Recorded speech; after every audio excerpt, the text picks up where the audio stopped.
మా latest videos కోసం మా ఈ తెలుగు న్యూస్ ఛానల్ సబ్స్క్రైబ్ చేసి గంట సింబల్ యాక్టివేట్ చేసుకోండి. రేపే విజయ ఏకాదశి. మాఘమాసంలో వచ్చే రెండవ ఏకాదశిని విజయ ఏకాదశి అని పిలుస్తారు. చిన్న ఇంట్లో ఆడవాళ్ళు మర్చిపోకుండా గుర్తుపెట్టుకుని ఈ కూరను వండితే చాలు, అందరూ ఈరోజు ఈ కూరను తింటే చాలు, కష్టాలు పోతాయి, కోట్లు దూసుకు వస్తాయి, అష్టైశ్వర్యాలు సిద్ధిస్తాయి, మహాపుణ్యం కలుగుతుంది. మన ఇంట్లో ఉండే ఆడవారు, గృహిణులు ఈ విషయాన్ని చాలా జాగ్రత్తగా గుర్తుపెట్టుకోండి. ఎందుకంటే ఇంటికి శ్రీ మహాలక్ష్మి అంటే ఆడవారే కదా. వాళ్ళు చేసే చిన్న పనులు, వాళ్ళు వండే వంటలు, వాళ్ళు పెట్టే నైవేద్యాలు ఆ ఇంటి మొత్తానికి శుభాన్ని లేదా అశుభాన్ని కలిగిస్తూ ఉంటాయి. అసలు మనం వండుకునే కూరలకు మనకు వచ్చే కష్టాలకు లేదా లాభాలకు సంబంధం ఉందా అని ఖచ్చితంగా ఉంటుంది. మన పెద్దవాళ్ళు, మన ఋషులు ఊరకే ఏమీ చెప్పలేదు. ఏ తిథిలో ఏ కూర తినాలి, ఏది తినకూడదు అని మనకు స్పష్టంగా శాస్త్రాల్లో వివరించారు. మనం ఏ ఆహారం తీసుకుంటామో మన మనసు, మన ఆలోచనలు, మన గ్రహస్థితిగతులు కూడా దానికి తగ్గట్టుగానే మారుతూ ఉంటాయి. అందుకే ఈ ఏకాదశి రోజున కొన్ని రకాల కూరలు తింటే సాక్షాత్తు లక్ష్మీదేవి మన ఇంట్లోకి నడిచి వస్తుంది. కష్టాలన్నీ తొలగిపోయి కోట్లు సంపాదించే యోగం కలుగుతుంది. అదే సమయంలో కొన్ని కూరలు పొరపాటున తిన్నా సరే ఉన్నదంతా పోగొట్టుకొని రోడ్డున పడే పరిస్థితి వస్తుంది అని పెద్దలు చెప్తూ ఉన్నారు. మరి ఇంతకీ రేపు ఏకాదశి రోజున మీరు తప్పనిసరిగా వండుకొని తినాల్సిన కూరలు ఏమిటి? ఏ కూర తింటే ఎలాంటి ఫలితం వస్తుంది? అలాగే పొరపాటున కూడా తినకూడని కూరలు ఏమిటి అనే విషయాన్ని కూడా చాలా వివరంగా తెలుసుకుందాం. ఫ్రెండ్స్, ఈ వీడియోని ఎక్కడా స్కిప్ చేయకుండా చివరి వరకు చూడండి. ఎందుకంటే ఇందులో చెప్పే ప్రతి విషయం మీ జీవితాన్ని మార్చేయగలదు, ఆర్థిక ఇబ్బందులను పోగొట్టగలదు. ఫ్రెండ్స్, వీడియోలోనికి వెళ్లే ముందు కామెంట్ బాక్స్లో జై శ్రీమన్నారాయణ అని కామెంట్ చేయండి. అలాగే ఈ వీడియోకి ఒక లైక్ కొట్టి మాకు సపోర్ట్ చేయండి. ముందు నెలలోనూ 2 సార్లు ఏకాదశులు వస్తాయి. వీటిల్లో దేని ప్రత్యేకత దానిదే. ప్రతి నెలకు 2 పక్షాలు ఉంటాయి. ఒకటి శుక్లపక్షము, 2 కృష్ణపక్షము. పక్షానికి ఒక ఏకాదశి చొప్పున ఏడాదిలో 24 ఏకాదశులు ఉంటాయి. ప్రతి నెల పౌర్ణమికి, అమావాస్యకు ముందు ఈ ఏకాదశులు వస్తూ ఉంటాయి. ఆ క్రమంలో మాఘమాసంలో వచ్చే బహుళ ఏకాదశిని విజయ ఏకాదశి అంటారు. ఒకసారి ధర్మరాజు శ్రీకృష్ణుడితో, కృష్ణ, మాఘమాస బహుళ పక్షంలో వచ్చే ఏకాదశి పేరేమిటి? దానిని గురించి నాకు వివరించండి అని అడిగాడు. దానికి ప్రత్యుత్తరంగా శ్రీకృష్ణుడు ఇలా వివరించాడు. రాజా, మాఘమాసంలోని కృష్ణపక్షంలో వచ్చే ఏకాదశి పేరు విజయ ఏకాదశి.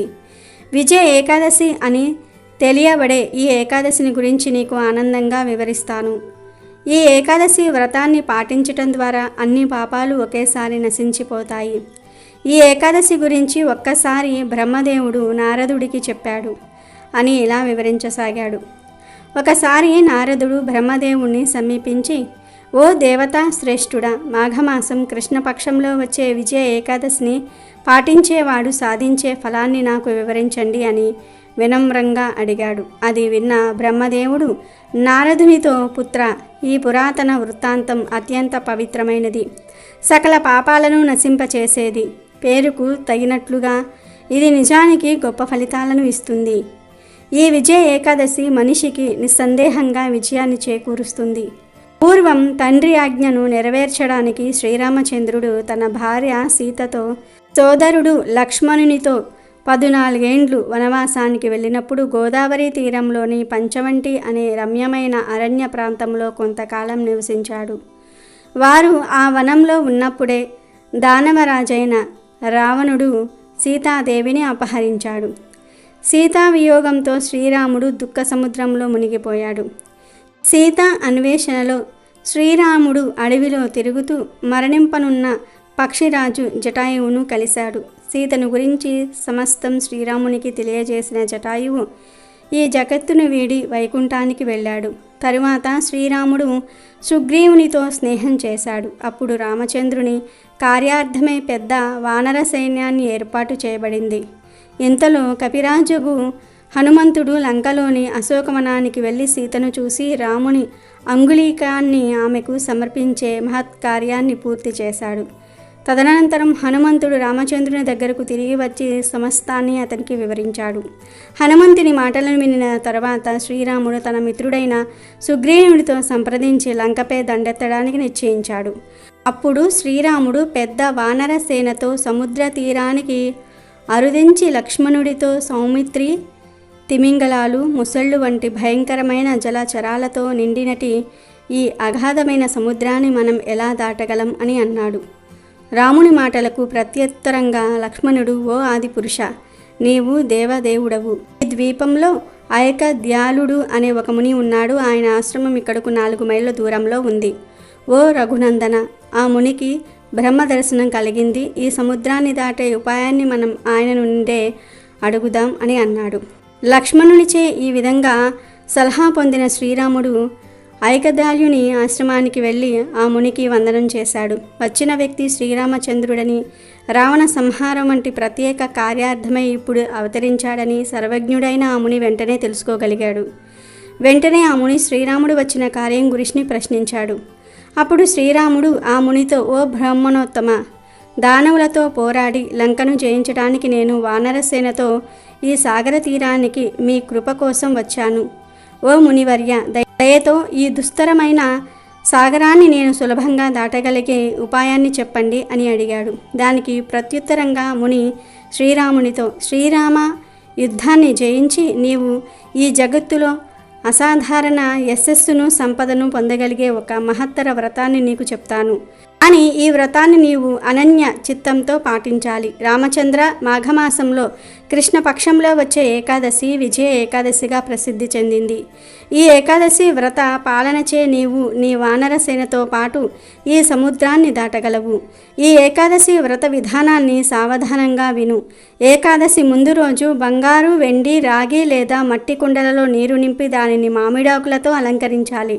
తరువాత దానిని సప్త ధాన్యాలతో అలంకరించిన వేదికపై ఉంచి దానిపై నారాయణుని స్వర్ణమూర్తిని నిలపాలి. ఏకాదశి రోజు నువ్వు తెల్లవారుజామునే స్నానం చేసి తులసి దళాలను, గంధాన్ని, పూమాలలను, ధూపదీపాలను, నైవేద్యాన్ని సమర్పించి నారాయణ్ణి పూజించాలి.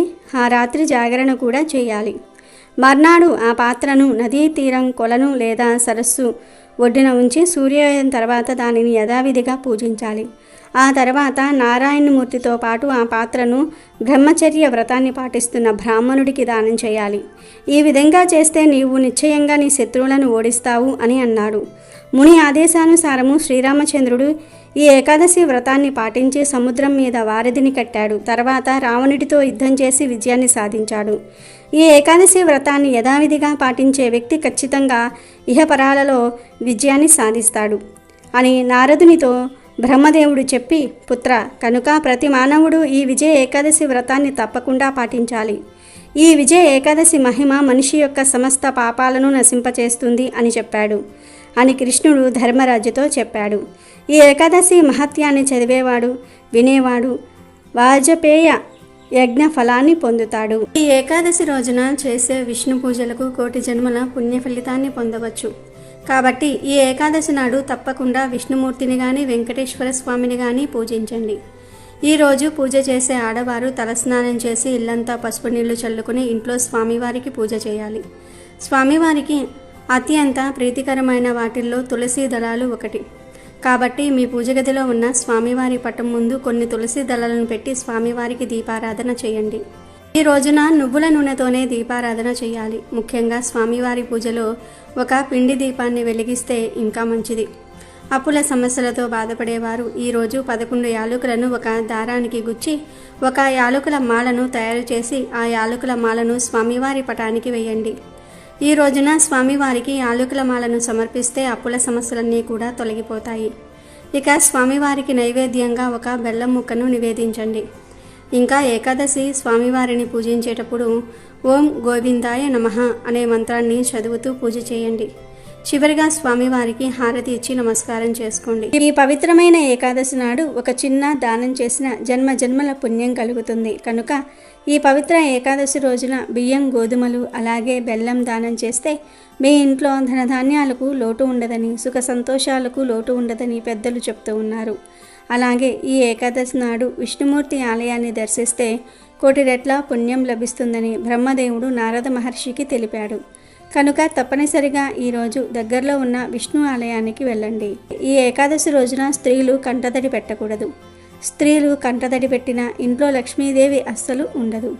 అలాగే ఈరోజు ఎవరికీ అప్పు ఇవ్వవద్దు, అప్పు తీసుకోవద్దు. ఇలా చేయటం వల్ల మీ కుటుంబానికి అనారోగ్య సమస్యలు ఏర్పడతాయి.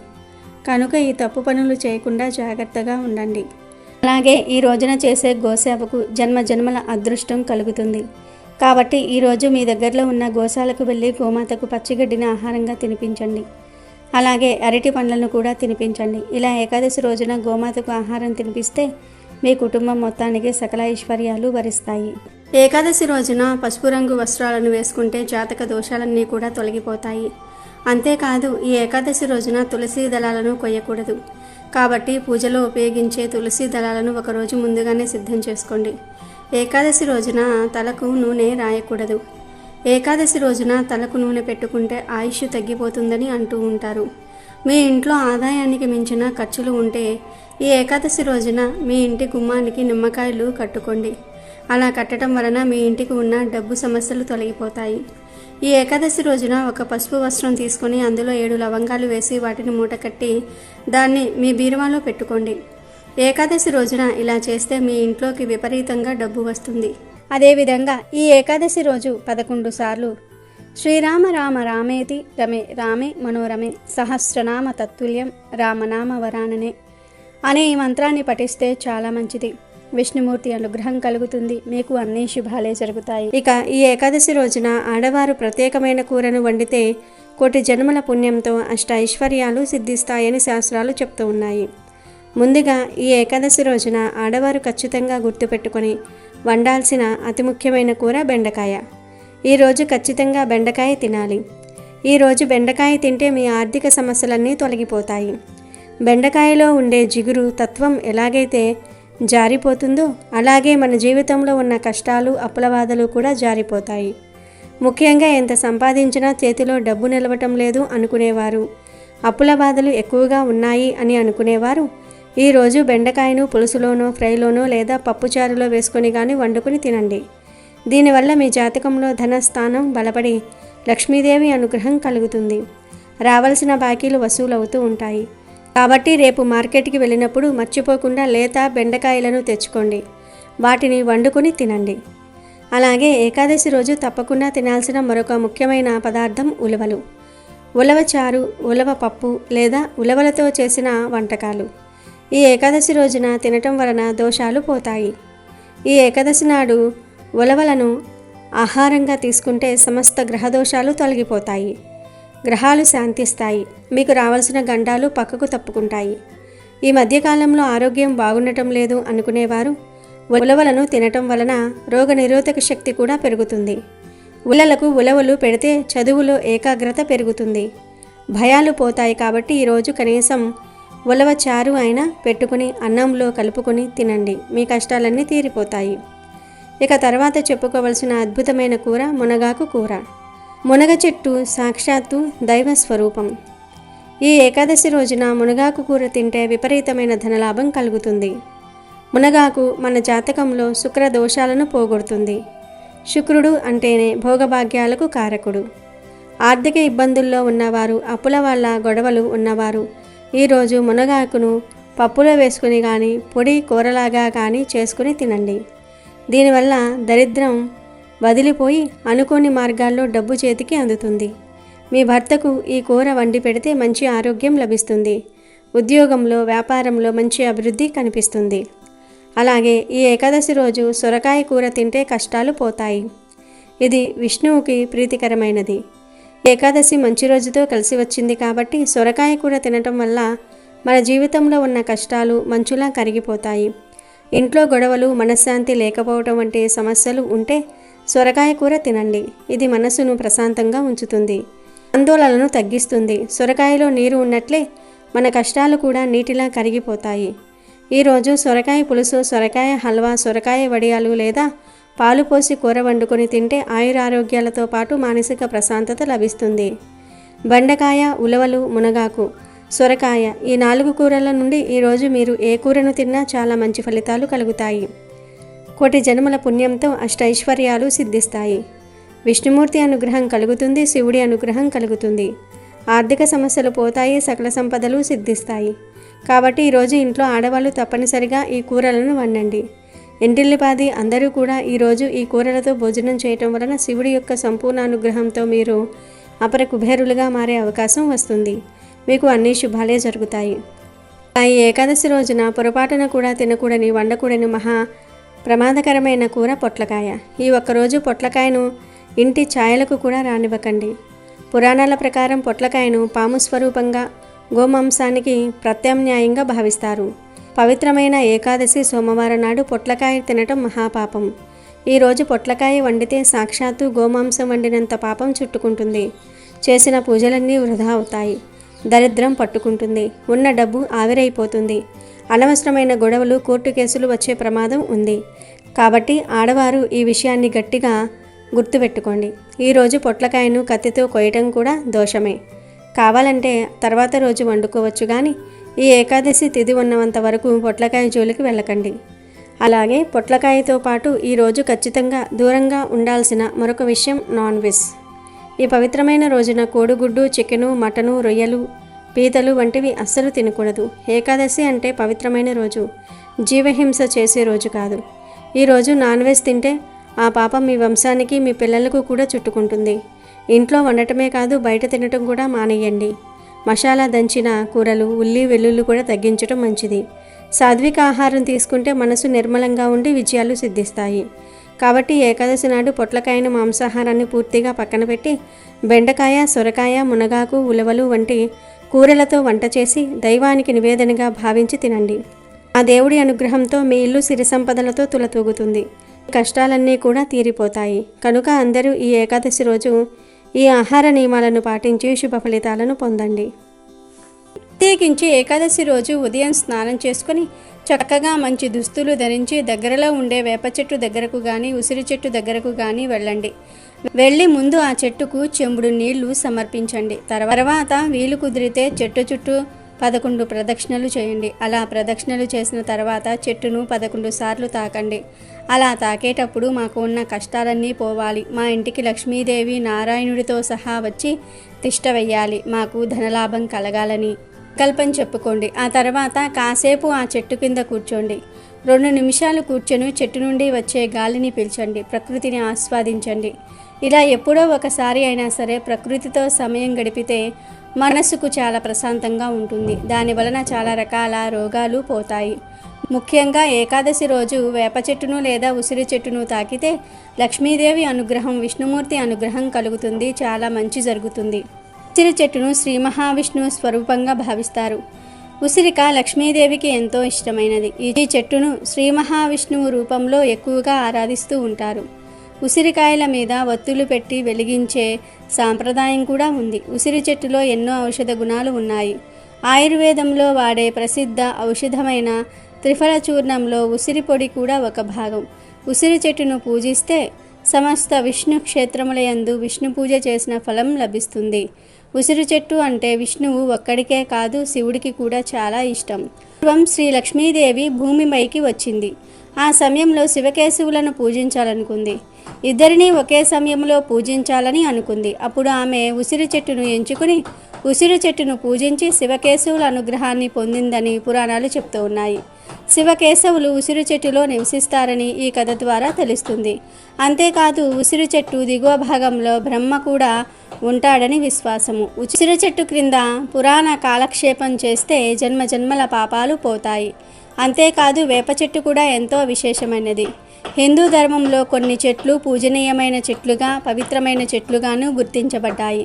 వాటిల్లో వేప చెట్టు కూడా ఒకటి. వేప చెట్టు ఆరోగ్యపరంగా మేలు చేయటమే కాకుండా వాస్తుపరంగానూ అనేక ప్రయోజనాలను చేకూరుస్తుంది. శుభకార్యమైన, పండగ అయిన మామిడాకులు ఎంత ముఖ్యంగా అలంకరిస్తామో వాటికి మన సాంప్రదాయంలో ఎంత ప్రాధాన్యత ఉందో అంతే ప్రాముఖ్యత వేప ఆకుకు కూడా ఉంది. వేప చెట్టు చాలా పవిత్రమైనది. వైద్యంలో దీన్ని పాత్ర గురించి కౌటిల్యుడు అర్థశాస్త్రంలో వివరించాడు. మన ప్రాచీన ఆయుర్వేదంలో కూడా వేప గురించి అనేక రుజువులు ఉన్నాయి. భూమి మీద అమృతం చుక్కలు పడితే అది వేప చెట్టుగా మొలిచిందని పురాణాలలో కథలుగా వ్రాశారు. వేప చాలా విధాలుగా పనికి వస్తుంది. వైద్యదేవుడైన ధన్వంతరిగా వేపనే కొలుస్తారు. ఎవరైతే జీవితం మొత్తంలో ఒక్క వేప చెట్టును నాటుతారో వాళ్ళు స్వర్గానికి తిన్నగా చేరుకుంటారని శాస్త్రం చెప్తుంది. కాబట్టి మీరు కూడా రేపు వేప చెట్టును లేదా రాగి ఉసిరి చెట్లను ఏకాదశి రోజు టచ్ చేసి శుభ ఫలితాలను పొందండి. ఈ కలియుగంలో చాలామందికి ఏకాదశి ప్రాముఖ్యత తెలియటం లేదు. ఏకాదశి రోజు రకరకాల తప్పులు చేస్తూ ఉన్నారు. ఏకాదశి అంటే ఏక ప్లస్ దశ అంటే 11 అని అర్థం. 5 జ్ఞానేంద్రియాలు, 5 కర్మేంద్రియాలు, ఒక మనసు, ఈ 11 ఉండబట్టే మన జీవితం ముందుకు నడుస్తుంది. ఈ 11 ఇంద్రియాలను పవిత్రంగా అదుపులో ఉంచుకోవటమే ఏకాదశి. నాలుక, ముక్కు, చెవి, కన్ను, చర్మం ఇవి 5 జ్ఞానేంద్రియాలు. వీటి వలనే మనకు సెన్స్ తెలుస్తుంది. ఏకాదశి రోజు ఈ 5టిని పవిత్రంగా ఉంచుకోవాలి. నాలుకను పవిత్రంగా ఉంచుకోవడానికి మాంసం, మద్యం, తాంబూలం వేసుకోవటం, పరుల తిండిని ఏకాదశి రోజు పక్కన పెట్టేయాలి. అలాగే చెవి, ముక్కు, కన్ను, చర్మం వీటికి సంబంధించి కూడా పవిత్రంగా ఉండాలి. అంటే ఇరుగు పొరుగు వారి మీద చాడీలు వినకుండా, చూడకూడనివి చూడకుండా ఉంటే అప్పుడు ఈ జ్ఞానేంద్రియాలను పవిత్రంగా ఉంచుకున్నట్లు అవుతుంది. అలాగే ఏకాదశి రోజు అసలు అభ్యంగన స్నానం చేయకూడదు. అంటే తలంటు స్నానం చేయకూడదు. ఎందుకంటే అది భోగదాయకం. అలాగే ఏకాదశి రోజు క్షవరం చేయించుకోకూడదు. తల మీద నీళ్లు పోసుకుని స్నానం చేయొచ్చు. మృత్తికా స్నానం చేస్తే ఇంకా మంచిది.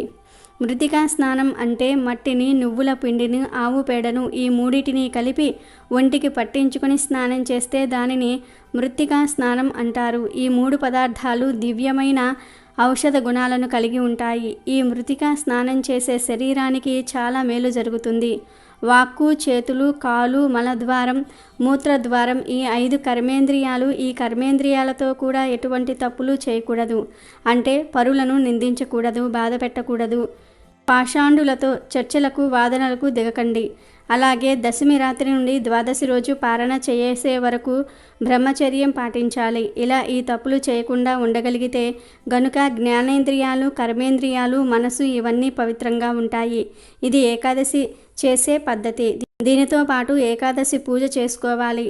ఏకాదశి ఉపవాసాన్ని 12 ఏళ్లలోపు పిల్లలు, 65 ఏళ్లు దాటిన వృద్ధులు చేయకూడదు. ఏకాదశిని గృహస్థులు, బ్రహ్మచారులు, సన్యాసులు, వితంతువులు ఎవరైనా సరే చేసుకోవచ్చు. ఏ కులం వారైనా సరే చేసుకోవచ్చు. కాబట్టి ఆరోగ్యపరంగా, ఆధ్యాత్మిక పరంగా ఎన్నో ప్రయోజనాలు అందించే ఏకాదశిని ఎవ్వరూ వదలవద్దు. ఏకాదశిని ఆచరించి శుభ ఫలితాలను పొందండి. విష్ణుమూర్తి అనుగ్రహంతో సంతోషంగా జీవించండి. విజయ ఏకాదశి చాలా విశేషమైనది. ఎగ్జామ్స్లో పాస్ అవ్వాలని, మంచి ఉద్యోగం రావాలని ఇలా ఏదో ఒక కోరిక ఉన్నవారు ఈ విజయ ఏకాదశి రోజు లక్ష్మీనారాయణులను పూజిస్తే ఆ కోరిక విజయవంతంగా నెరవేరి తీరుతుందని శాస్త్ర పండితులు చెప్తూ ఉన్నారు. ఇక ఎంతో పవిత్రమైన ఈ విజయ ఏకాదశి రోజు ఆడవారు లక్ష్మీనారాయణుల ఫోటో ముందు ఒక పసుపు రంగు పుష్పాన్ని, అంటే చామంతి పువ్వును కానీ, పసుపు రంగు మందార పువ్వును కానీ, ఇలా పసుపు రంగులో ఉండే ఏదో ఒక పువ్వును తెచ్చుకొని లక్ష్మీనారాయణుల ఫోటో ముందు పెట్టండి. తర్వాత ఆ పువ్వు మీద చిటికెడు పసుపును వేసి ఓం లక్ష్మీ నారాయణాయ నమః అనే మంత్రాన్ని 27 సార్లు కానీ లేదా 11 సార్లు కానీ జపించండి. ఆ తర్వాత లక్ష్మీనారాయణులకు నమస్కారం చేసుకొని నాకు దీర్ఘ సుమంగళి యోగం కలగాలి, నా భర్త ఎప్పుడూ వృద్ధిలోనికి వస్తూ ఉండాలి అని నమస్కారం చేసుకోండి. తర్వాత లక్ష్మీనారాయణుల ముందు ఉంచిన పసుపు రంగు పువ్వును తీసి మీ తలలో పెట్టుకోండి. విజయ ఏకాదశి రోజు స్త్రీలు ఈ రంగులో ఉండే పువ్వును తలలో పెట్టుకోవటం వల్ల దీర్ఘ సుమంగళి యోగం కలుగుతుంది, లక్ష్మీనారాయణుల అనుగ్రహం కలుగుతుంది, కష్టాలన్నీ కూడా పోయి సకల ఐశ్వర్యాలు సిద్ధిస్తాయి. కనుక ఆడవారందరూ కూడా విజయ ఏకాదశి రోజు ఈ చిన్న చిన్న పనులను చేసి శుభ ఫలితాలను పొంది సంతోషంగా జీవించండి. వీడియో నచ్చితే లైక్ చేయండి, షేర్ చేయండి, బట్ సబ్స్క్రైబ్ చేసుకోవడం మర్చిపోవద్దు.